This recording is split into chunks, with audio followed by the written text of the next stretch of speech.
Di dunia ini kita boleh lagi berehat dan sebagainya, tapi di sana tuan-puan, tidak ada satu saat pun kita boleh duduk dengan senang lenang sekiranya kita jadi golongan yang ahli neraka, kan.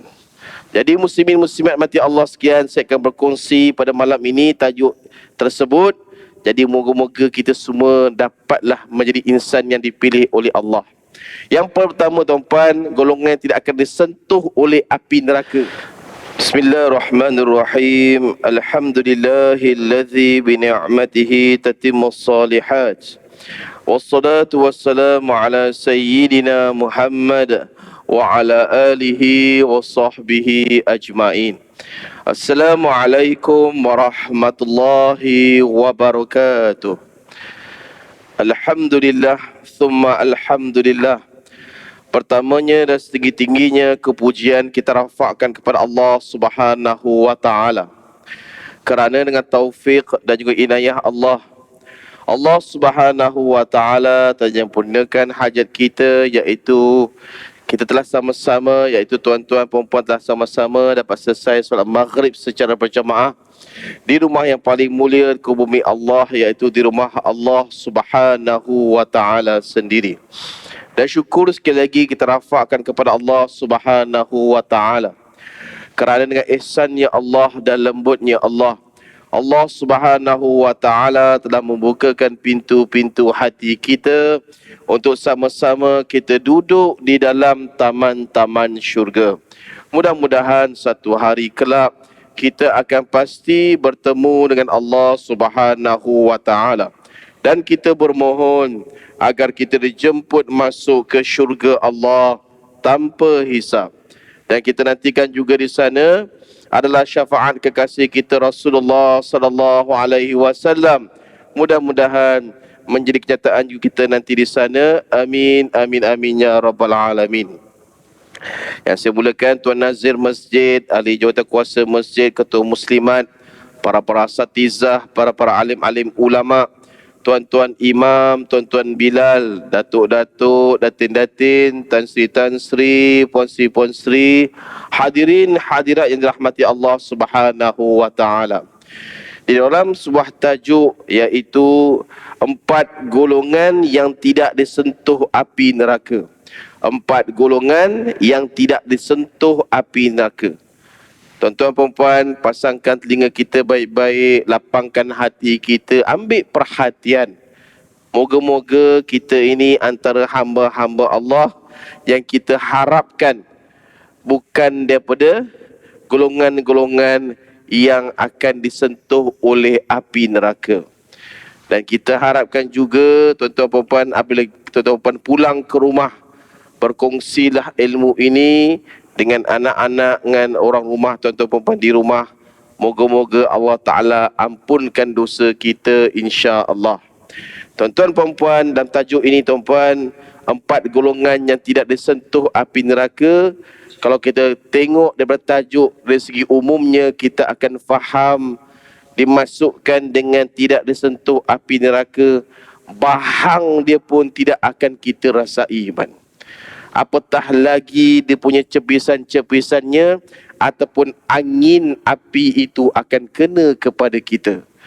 Kita akan ketahui bahawa panas ni kita lihat apabila contoh di dunia kita buat apa-apa majlis, contoh di Masjid USJ Al-Falah ini, ramai-ramai buat rewang, pakat-pakat buat gotong royong serta makan-makan besar-besaran. Seperti contoh tuan-tuan perempuan ada laksanakan, iaitu jamuan hari raya dan sebagainya dan bulan Ramadan, dengan adanya bubur lambuk dan sebagainya, yang merasainya bekerjasama buatkan dengan kawah tersebut, dengan dia sekali uli, sekali benda-benda tu semua tuan-puan, dengan bahang apinya pun, kita pun kat dunia ini pun kita dah tak larat, tuan. Tak larat dan tak tahan dengan rasa bahangnya. Apatah lagi kalau kita tak sengaja tersentuh api yang kita tengah makan tu, iaitu tengah masak tu. Tak sengaja tersentuh, kita pun melatah dan melecur sikit kulit kita, tuan. Ni bayangan, tuan. Ni bayangan wap dan asap serta api dunia yang kita buat, tuan. Yang kita sendiri nak masak, kita sendiri yang rasa, maka kulit kita pun sedikit terkoyak. Itu pun dah kita rasa pedih, man. Apatah lagi kita nanti di sana, man. Di dunia ini kita boleh lagi berehat dan sebagainya, tapi di sana tuan-puan, tidak ada satu saat pun kita boleh duduk dengan senang lenang sekiranya kita jadi golongan yang ahli neraka, man. Jadi muslimin muslimat mati Allah sekian, saya akan berkongsi pada malam ini tajuk tersebut. Jadi moga-moga kita semua dapatlah menjadi insan yang dipilih oleh Allah. Yang pertama tuan-puan, golongan yang tidak akan disentuh oleh api neraka, dipanggilkan golongan hayyin. Golongan hayyin, iaitu orang yang tidak mudah marah, man. Panggil hayyin, man. Orang yang tidak mudah marah. Ini sifat tabiatnya manusia. Allah Ta'ala berikan ada sifat marah, tapi Allah Ta'ala nak uji kita sejauh mana kita boleh mengkaji diri kita. Kita boleh turun menjadikan diri kita ni orang yang susah betul nak marah. Ni, man. Dalam agama tak melarang kita untuk marah, man. Tak larang. Pada tempatnya baginda SAW sendiri marah, man. Pada tempat tersebut, pada waktunya dan masanya, bila Rasulullah marah, Rasulullah akan marah. Dan sahabat Nabi tu, man, dalam kitab Syama'il Muhammadiyah SAW diceritakan ketika mana baginda marah, muka Rasulullah SAW akan merah padam, man. Merah padam, man. Muka merah. Dan akan keluar satu urat, man. Urat tu sini, man. Kalau keluar urat tu, sahabat Nabi, man, jumlahnya bukannya puluhan, bukannya ratusan, bukan ribuan, bukan puluhan ribu. Jumlah sahabat Nabi ratusan ribu. Ratusan ribu sahabat Nabi, seorang pun tak berani nak berbunyi waktu baginda SAW tengah marah. Nampak, man? Seorang pun tak berani. Sebab apa? Sebab baginda ni bukan orang yang senang marah. Bukan. Baginda ada waktu saja baginda akan marah. Itu pun marah kerana syariat Allah. Allah suruh marah, Rasulullah marah. Illa wahyun yuha. Apa yang Allah Ta'ala turunkan Quran kepada baginda, apa yang hadis baginda SAW keluarkan, yang tidak kena dengan gaya yang sahabat buat, terus Rasulullah akan marah, man. Itu agama mengharuskan kita untuk tegas. Itu tegas, man. Tapi yang dikatakannya hayyin, man, orang yang tidak mudah marah adalah orang yang sikit-sikit marah, sikit-sikit marah, sikit-sikit marah. Itu salah, man. Macam tu orang pun cabut, kan. Lepas tu Allah Ta'ala tarbiyah baginda SAW. Satu daripada Allah sendiri, dua dengan Jibril, ketiga dengan para sahabat, keempat dengan makhluk yang lain. Allah Ta'ala bagi, man. Apa, man? Macam mana hebatnya Allah Ta'ala bagikan satu insan yang nama manusia, man. Akan ada tepat pada waktunya, tegas. Kita pun, man, bagaimana, man? Daripada kita mumayyiz, mukallaf, baligh, sampailah dewasa, masuk pengajian, IPTA, IPTS, keluar berkahwin, dapat orang rumah, dapat zuriat, dapat cucu. Sampai tahap sekarang, bagaimana kita punya sifat ni, ada tak istilah hayyin? Orang yang susah nak marah, ada tak, man? Kalau tak ada, man, kita kena cuba bermuhasabah diri, man. Kena. Sebab pada bahagian lelaki, Allah Ta'ala letakkan pada kita ni sifat panas baran, man.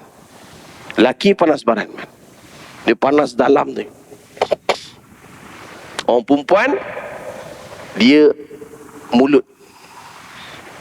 Tu yang bergaduh teruk tu.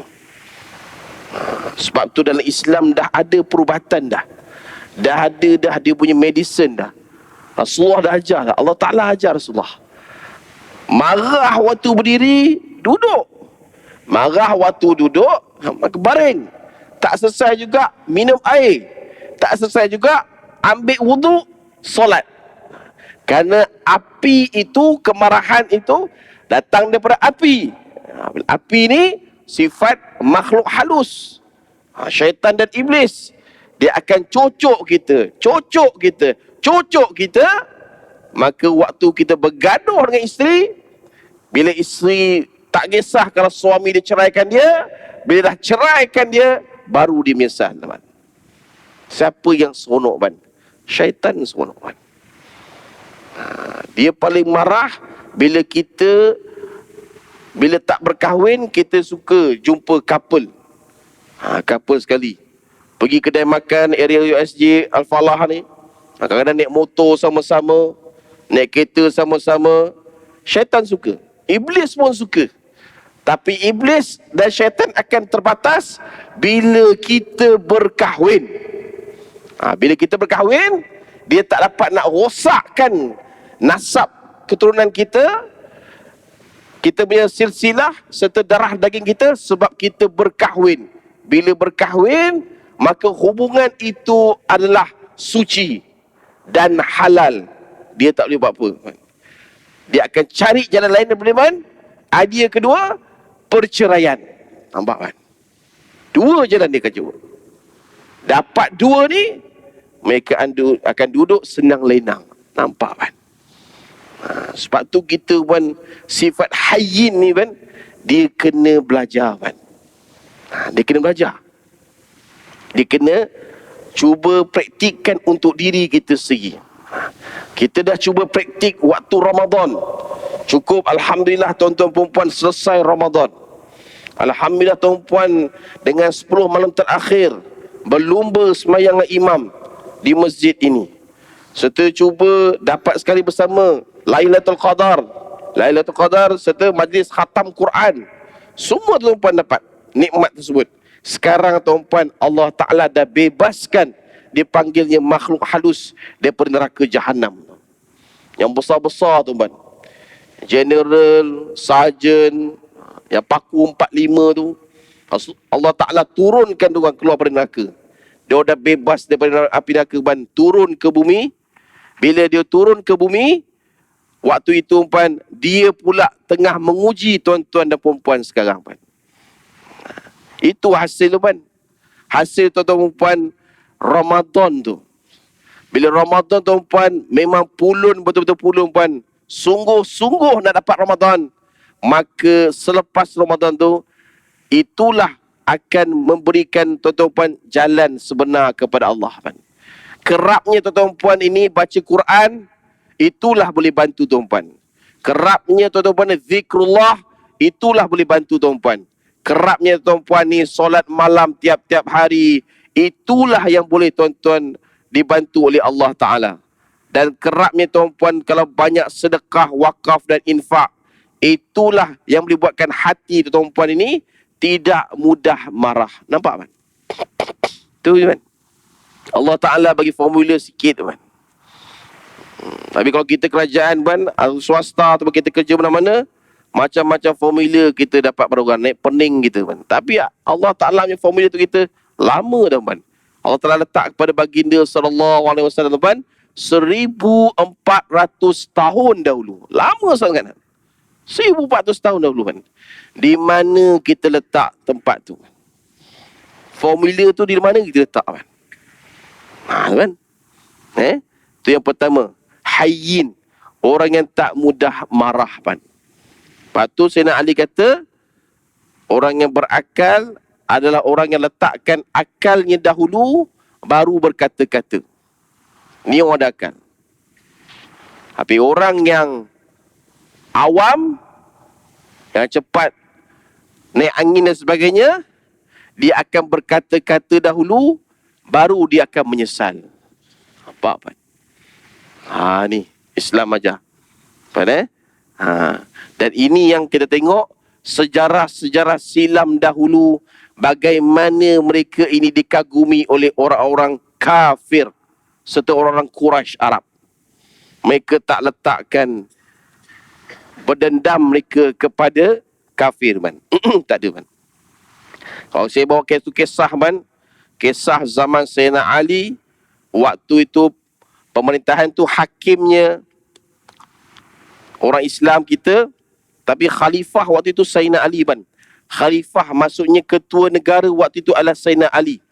Tuan-tuan bayangkan, man, walaupun kamu seorang khalifah, nak dibawakan dalam mahkamah, waktu itu seorang Arab Quraisy tidak berpuas hati dengan Sayyidina Ali kerana baju besi itu dikatakan itu dia punya, tapi sebenarnya Sayyidina Ali yang punya. Tapi dia tidak berpuas hati, dia mengadu, dia nakkan keadilan di mahkamah. Dibawa pemerintah yang bernama Sayyidina Ali, ban. Kisah benar, ban. Kisah benar. Diceritakan oleh almarhum Datuk Ismail Kamus. Dibawakan Sayyidina Ali masuk ke mahkamah. Dan dalam mahkamah itu, waktu itu pemerintah Sayyidina Ali kalah kes tu, man. Kalah kes tu, man. Sayyidina Ali akur, Sayyidina Ali undur diri, minta maaf, gerak. Di saat beliau bergerak, selesai, tiba-tiba kawan kafir tersebut, kawannya datang kepada dia, wahai teman, sesungguhnya baju besi itu bukan kamu punya, itu Sayyidina Ali punya. Kamu punya tu ada lagi di tempat lain. Diingatkan tu dia punya, bukan. Tu Sayyidina Ali punya. Bila dikatakan begitu oleh temannya, cepat-cepat dia pergi kepada Sayyidina Ali, ban. Cepat-cepat dia pergi kepada Sayyidina Ali, dia kata, wahai Ali, aku minta maaf. Aku minta maaf, wahai Ali. Sesungguhnya baju besi itu bukan milik aku, sebenarnya milik engkau, wahai Ali. Sayyidina Ali kata apa, man?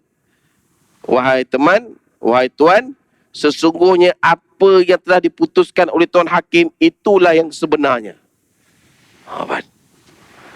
Kagumnya kafir, tuan, kepada Sayyidina Ali, mengucap syahadah, man, masuk Islam dia, man. Kita macam mana, pun? Macam mana ibrah ataupun pengajaran yang kita boleh dapat, man?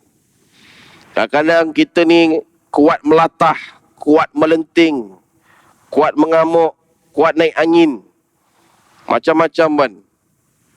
Tapi kita tak cuba nak cari jalan macam mana nak kekang kita punya dalaman ni. Sebab tu antara kita ni baru sampai umur 40, sampai umur 50, dah kena operate, man. Operate bypass. Sebab apa? Sebab ni, istilah orang Melaka, kahau, man. Orang Pantai Timur, gedebe.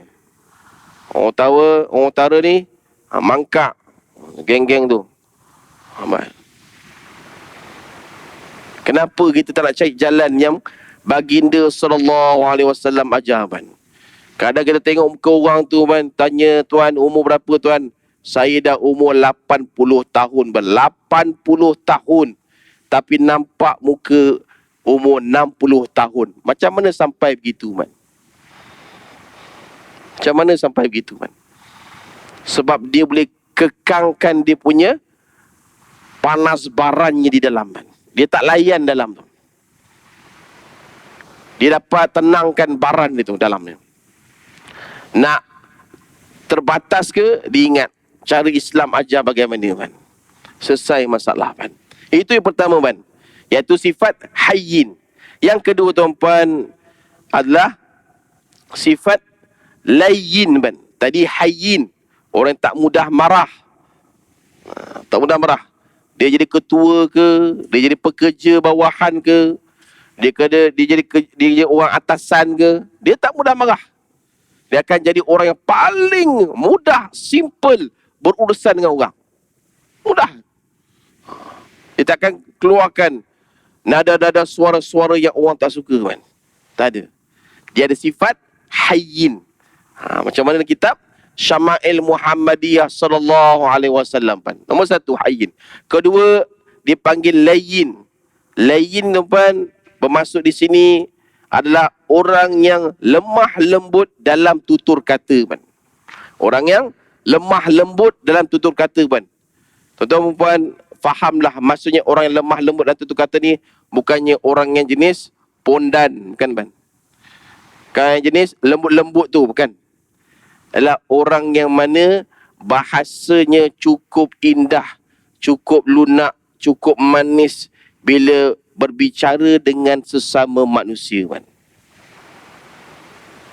Cukup baik kan. Tak ada langsung kepentingan, tak ada langsung keutamaan, tak ada langsung apa yang dikatakan PM tepi, masuk poket, kabel, tak ada kan. Dia macam tu.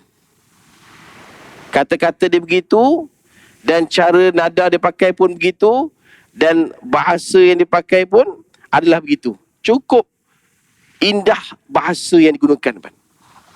Patut tuan puan, kita bangsa Melayu man, sebenarnya orang yang lemah lembut dan sopan santun memang. Tengok moyang-moyang kita dahulu bagaimana man. Tuan-tuan pun ambil contoh, tuan-tuan tengok cerita P. Ramlee kan. Tengok cerita P. Ramlee. Macam mana bahasa yang digunakan. Bagaimana nada yang digunakan, lunaknya, bagaimana bunyinya dan sedapnya orang dengar. Kenapa cerita P. Ramlee tu almarhum, Allahyarham P. Ramlee tu sampai sekarang orang muda pun suka tengok man. Pasal apa man?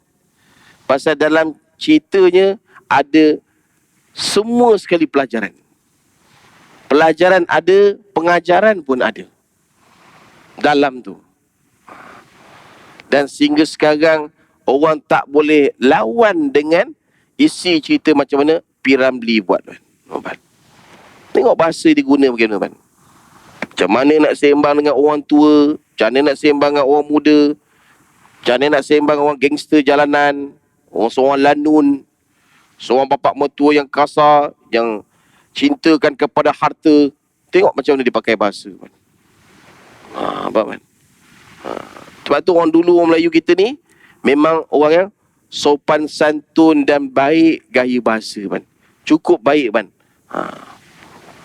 Sekarang pun ada lagi, tetapi kerana terlampau terikut-ikut teman, terlampau terikut-ikut budaya-budaya luar man. Budaya barat, budaya Korea, budaya daripada orang bangsa-bangsa Myanmar, Filipin, Pakistan, India, Bangladesh, cerita Hindustan, semua dia ikut man. Identiti diri sendiri kita tak ada man. Sedangkan kita lah bangsa man, bangsa yang paling hebat di muka bumi man. Paling hebat.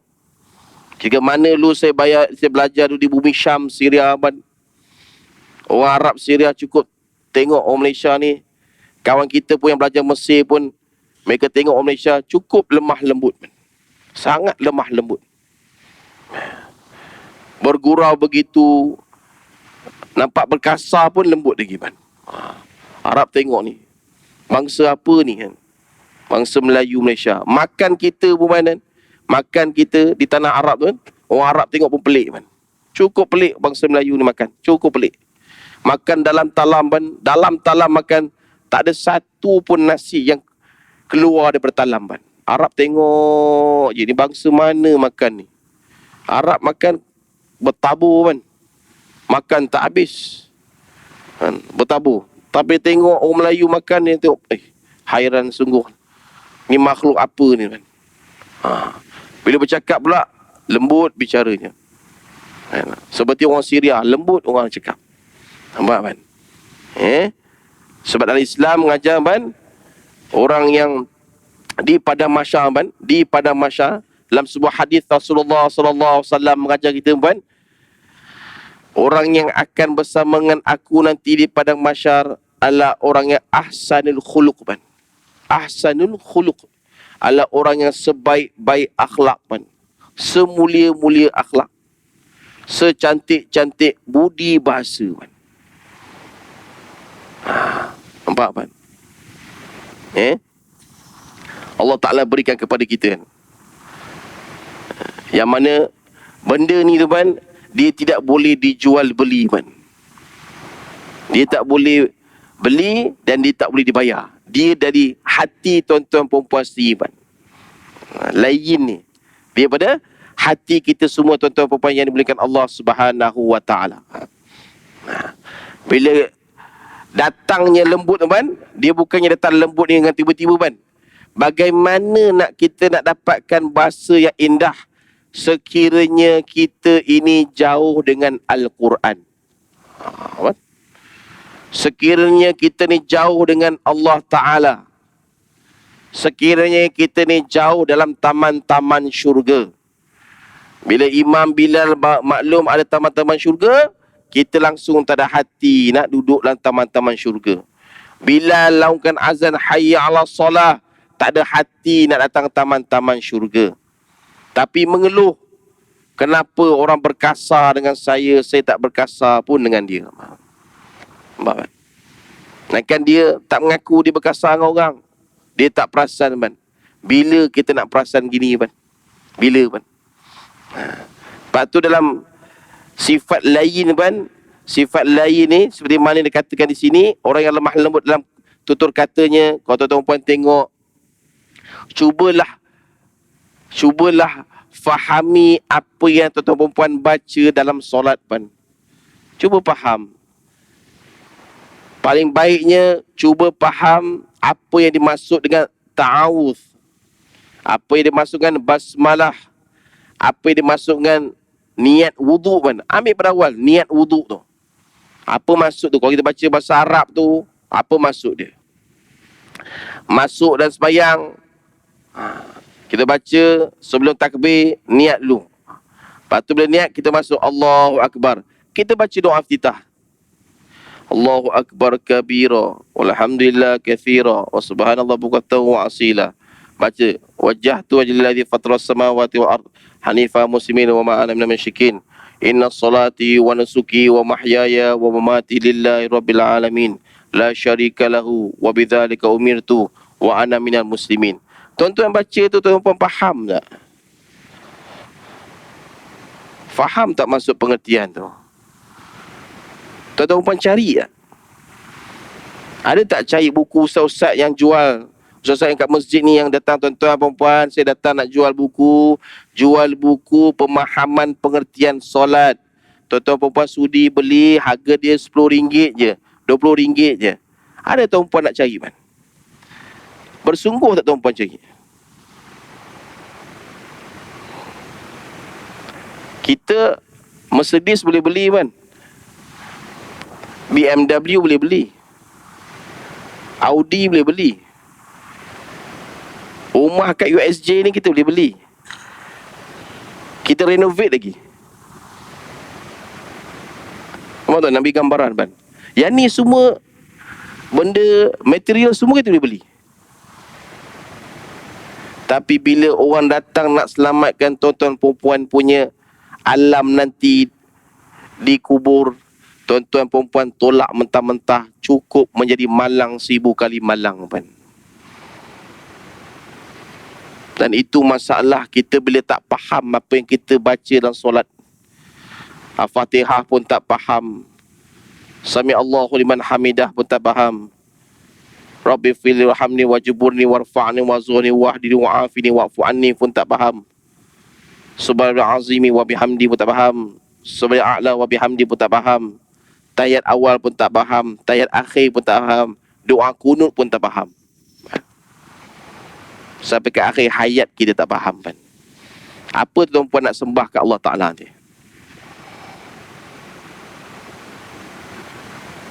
Allah Ta'ala tanya kan, dari mana sumber tuan-tuan dapat dan ke mana tuan-tuan buat sumber tu.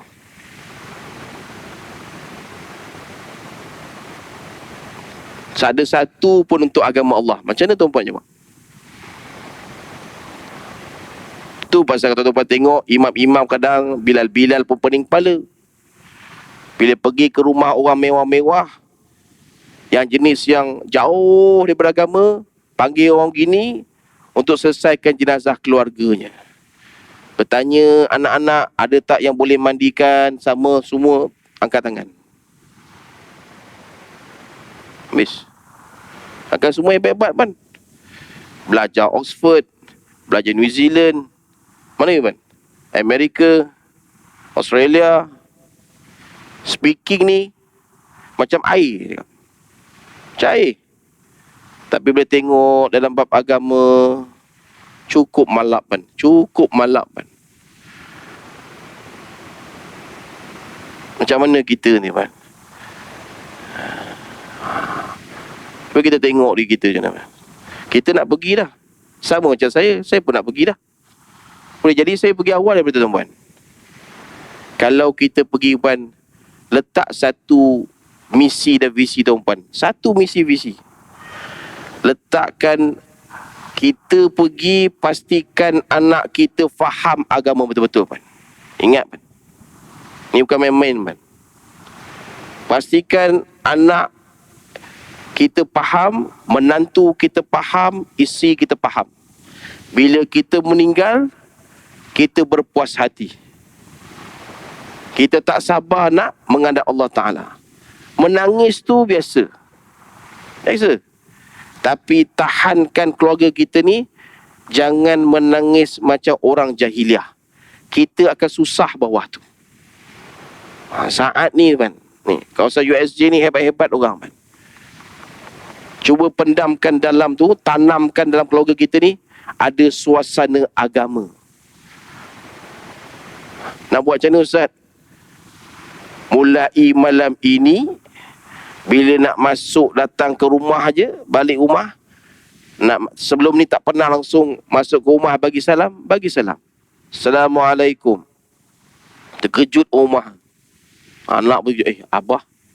Masuk rumah, kaki kanan. Salam semua. Minta anak-anak dengan rumah berhenti sebentar, jangan tengok TV. Duduk. Luar habis perasaan. Abah nak buat rumah ni, rumah kita punya saham ke syurga Allah. Anak dengan isteri kata biar betul abah ni. Tengok kan. Buat man. Sebab kita ketua keluarga, bukan rumah kita. Tuan-tuan akan nampak perubahan 360 darjah. Tuan-tuan penat sekarang. Tuan-tuan lelah sekarang. Tuan-tuan semput sekarang. Tuan-tuan letih sekarang. Tuan-tuan tak larat sekarang. Sakit sekarang. Di saat waktu tuan-tuan perempuan dijemput ilahi, anak tuan-tuan perempuan serta orang rumah akan rasa cukup puas bila dah dapat agama dalam hati mereka. Ingat kan? Ni kena ada kan? Bila itu ada kan, ketahuilah yang menanti tuan-tuan perempuan nanti di sana adalah Rasulullah sallallahu alaihi wasallam. Yang paling seronok kan, paling seronok hidup kita bila kita dapat bertemu dengan Allah Subhanahu wa taala. Ini matlamat hidup kita kan. Orang dapat temu Allah Taala kan, selesai dah. Masalah dah hilang. Maka anaknya, zuriatnya, menantunya, orang rumahnya akan teruskan delegasi tersebut. Buat kan? Itu syaitan mati akal. Iblis mati akal. Tak boleh ganggu tuan-tuan perempuan. Tuan-tuan perempuan dah diberikan Allah Ta'ala kekayaan. Semua ada. Petik je. Semua boleh beli. On the spot. Tiba-tiba tuan-tuan perempuan buat yang tu untuk di sana punya kehidupan. Habis. Menyesal tu orang. Itu yang kedua ban. Yang pertama, hayyin, tak mudah marah. Kedua, lemah lembut dan tutur kata. Dalam tutur kata ban. Yang ketiga tuan-tuan, qarib. Qarib ni maksudnya orang yang akrab dan ramah serta senang diajak bicara.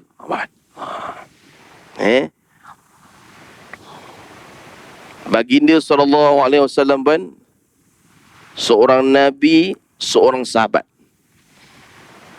Sahabat baginda, itulah sahabat Nabi SAW dunia dan akhirat. Apa pun masalah tuan-puan, mereka nampak baginda sallallahu alaihi wasallam.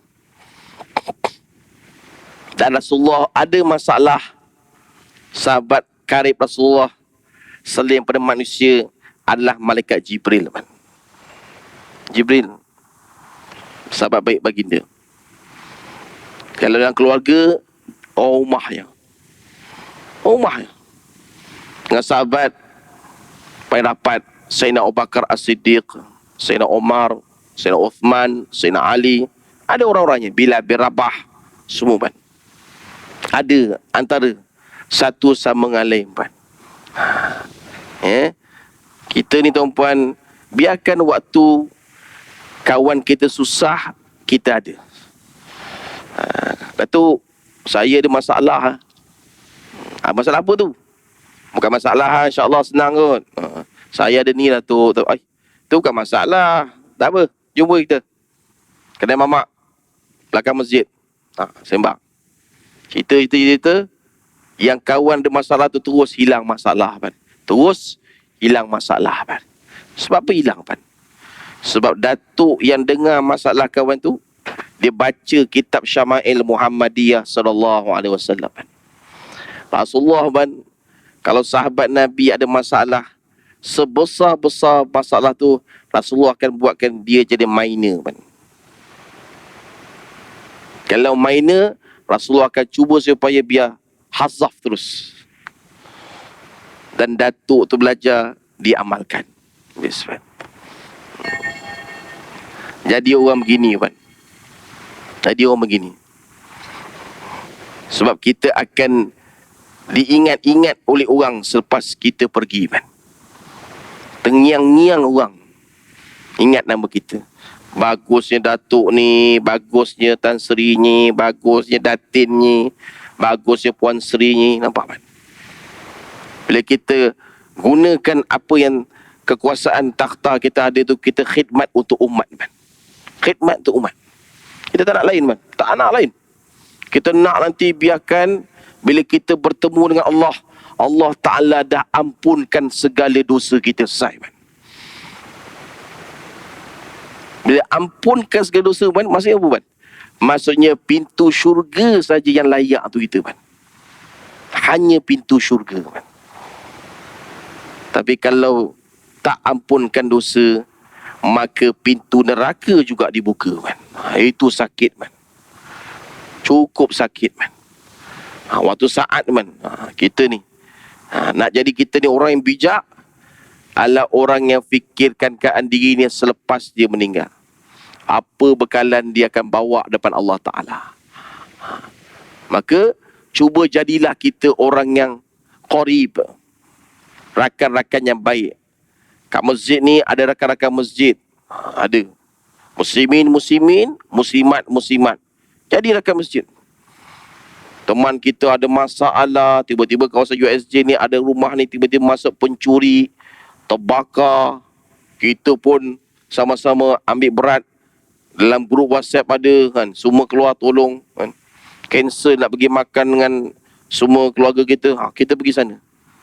Akrab perhubungan itu panggil qarib dia akrab Biasa kita kan nampak ni suasana di kampung, tiba-tiba orang teruja tengok di USJ Al-Falah ada juga orang begini. Tercengang, kagum mereka Kagum kat mana-mana kita duduk pegang dengan hadis baginda sallallahu alaihi wasallam, al-muslim akhul muslim Orang Islam tu dia saudara kepada orang Islam yang lain. Saudara Islam dia tengok saudara dia tak makan, dia bagi. Dalam agama ajar, satu dosa yang cukup besar apabila kita ni, rumah kita makan kenyang dan jiran kita lapar.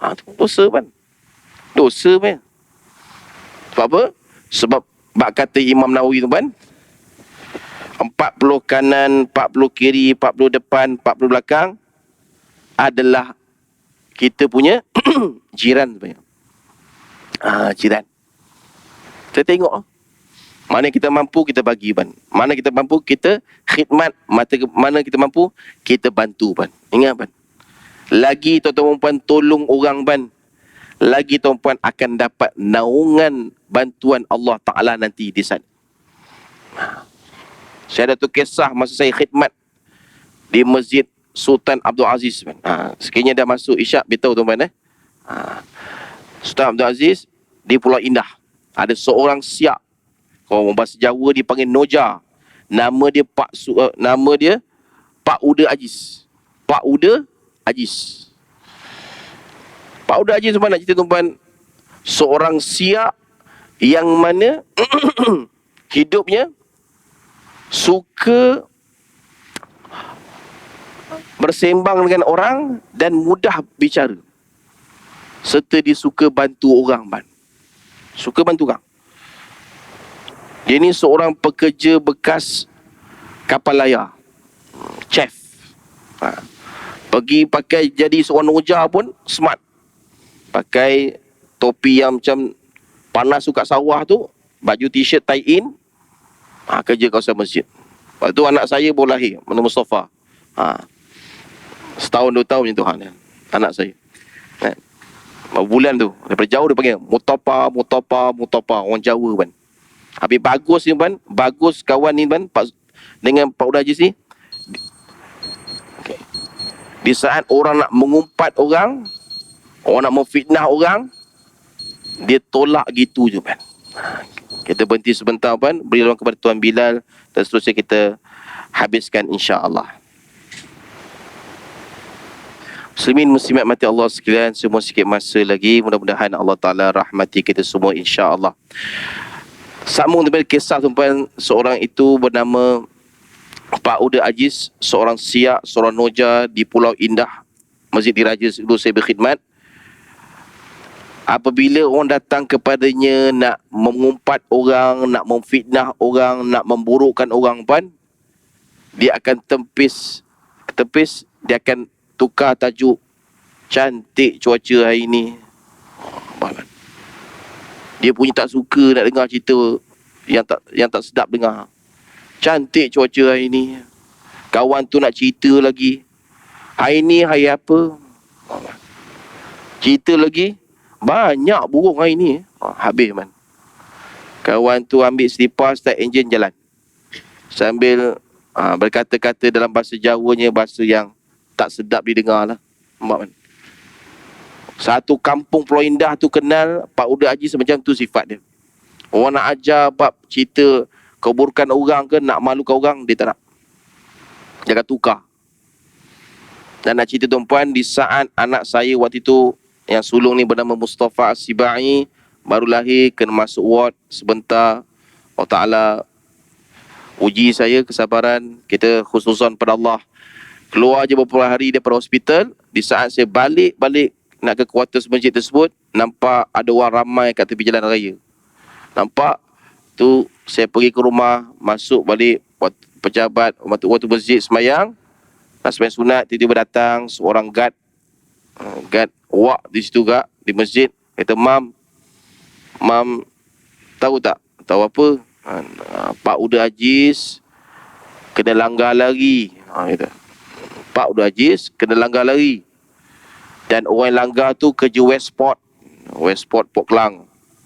Dan dia nak masuk ke lorong, kawan tu budak-muda, dia langgar, dia pandu speed laju, dia langgar kawan tu, Pak Uda Aziz tu pan terbang, terpelanting dan terseret kepala tu pan 10 meter pan, 10 meter kat jalan tu. Kepala terseret sini pan, darah habis pan, 10 meter ke depan. Dua-dua masuk ward. Budak tu takut kena pukul, dia lari. Di hospital H-Star pan. Cerita betul pan. Hospital H-Star.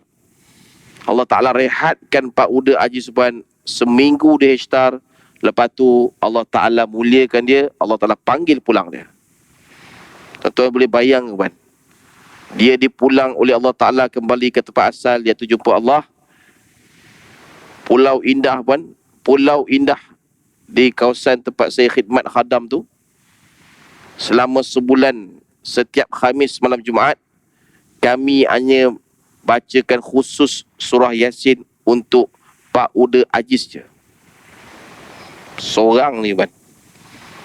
Tak ada nama lain ban. Seorang ni ban. Selama sebulan ban.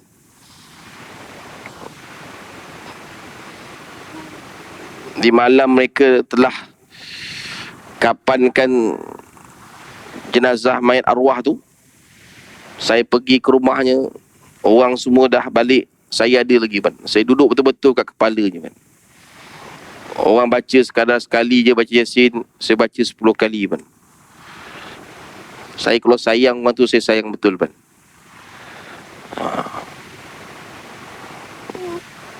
Saya bercakap dengan dia. Tak pernah saya menangis ban. Kali pertama saya menangis. Sebab tersentuh hati ban. Tak pernah jumpa macam ni ban. Saya cakap, siapa nak ganti ni? Orang kampung semua tengok imam tak pernah nangis-menangis ban. Sebab saya kat sana saya suka senyum-senyumnya. Buat lawak-lawak tapi saya menangis ban. Memang menangis betul. Hilang satu permata cukup mahal ban. Pak Uda Aziz ni dia ada sifat iaitu qorib. Orang yang mudah boleh buat sembang.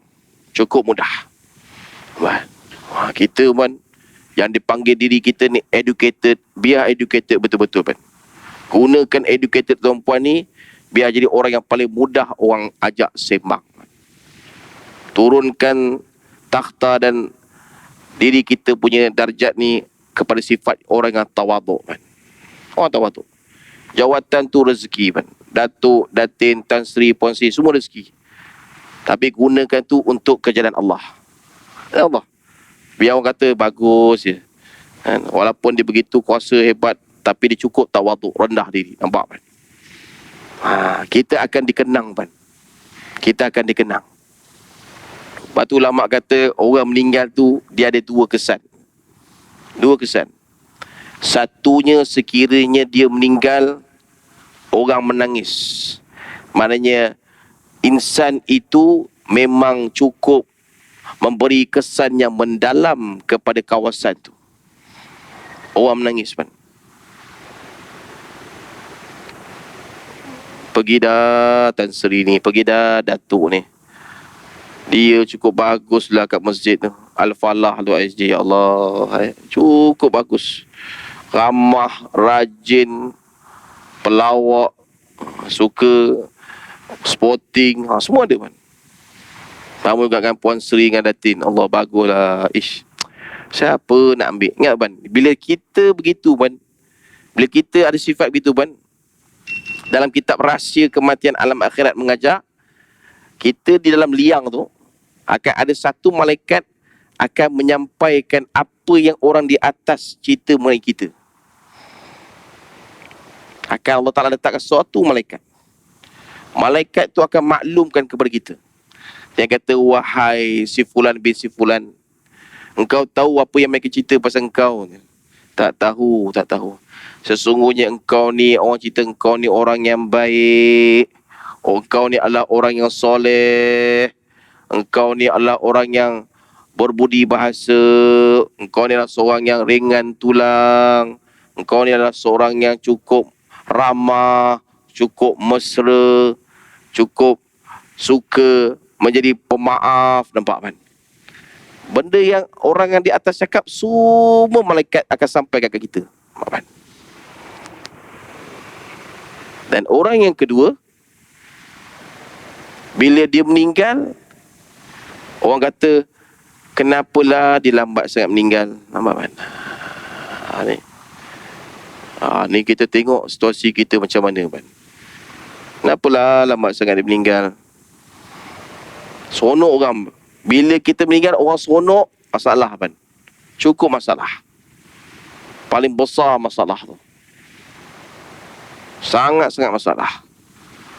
Tak ada harapan nak lepas mana kan? Bahkan orang kutuk lagi. Baguslah dia meninggal, tak ada lagi bagus. Mak kan? Oh, ingat kan? Teruk kan? Malaikat akan sampai apa saja yang kita cakap, apa saja yang orang atas cakap kat kita kan? Ni kita ambil sebagai pengajaran kan? Dan yang terakhir tuan-puan, yang saya boleh kongsi tuan-puan, adalah sahal. Sahal ni maksudnya apa puan? Orang yang mudahkan urusan lain, puan. Orang yang mudahkan urusan orang lain.